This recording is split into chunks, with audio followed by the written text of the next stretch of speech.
Christian.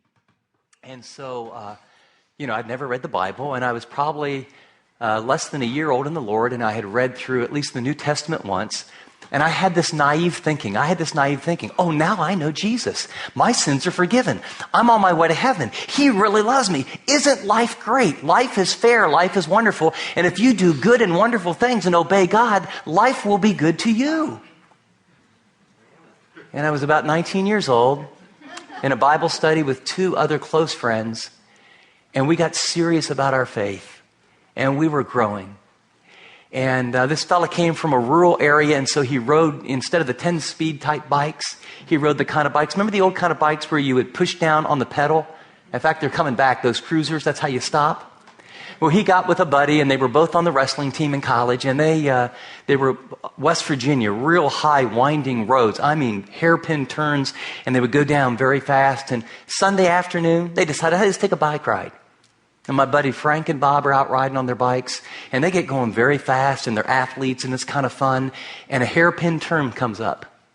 And so Frank instinctively does that, except it's handbrakes. And by the time he reaches up, he's got such speed going, it's a hairpin turn going around like that. He misses the turn. The bike goes over the embankment about 30 or 40 feet in the air. He goes headlong into a house. It severs his spinal cord. And by the time my friend Bob makes it, he's not breathing. Bob pounds on his chest, gives him mouth to mouth. And a couple hours later, 30 of us are listening between that little thin curtain, that they have in the emergency room, and hearing our buddy scream, just scream bloody murder. And the guy says, I'm sorry, we can't give you anything right now. We've got to figure out what works and what doesn't work. And he kept screaming, I can't feel my legs. I can't feel my legs. And after 3 or 4 hours, the doctor comes out and he says, we're really sorry. The internal bleeding is so severe. There's no hope for your friend. And we didn't know better. We were brand new Christians. And so we went up to the little chapel at church that they had, one of those interfaith chapels on a state campus. And 30 of us got together and said, you know what, we're not going to eat. And we're going to pray until God does something. And for the next 3 days, we rotated shifts. And we had 30 kids, and all we did is pray and fast and ask God to save Frank's life. And about a day and a half or 2 days into it, we got a call that said, we don't understand. The internal bleeding has stopped, and Frank's going to live. And I got to tell you that you weren't supposed to go in the hospital, and I wasn't next of kin, even though we were brothers. And so I would wait until the nurse would go that direction, and then I would sneak in the hospital, and they had those circular beds, and he was upside down, and I would go and I'd lay underneath, and I'd talk to Frank. And I was so mad at God. And I was so angry. What kind of God lets this happen? Man, this is my buddy. He's in Bible study. He's loving people. He's growing. You do good things happen, right? Life's fair, right? I'm young, I'm zealous, I'm naive, and I was biblically illiterate.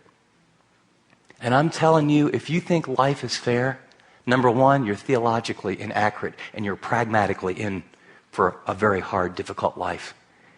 But the thing is, if you don't think clearly, then what happens is bad things happen because you start blaming God for things, and you get where you can never deal well with things because you understand that it is a fallen world. And in a fallen world, bad things happen to bad people, and bad things happen to good people. And when you do good and obey God, there is no free pass, collect $200, go. You can experience difficult. Jesus lived in a fallen world. Paul lived in a fallen world. Peter lived in a fallen world. And they exemplified what it meant to honor God and walk in righteousness. And examine the suffering they went through. And so we're going to talk about how Jesus can rebuild our broken world. But we're going to learn about what our part is and how that really works. And to start off, there's some notes. You can open it up. And what I want to do is I want to give you 3 observations about life. And if you don't get these 3 observations down clearly, I will tell you, your life will be very painful for a very, very long time.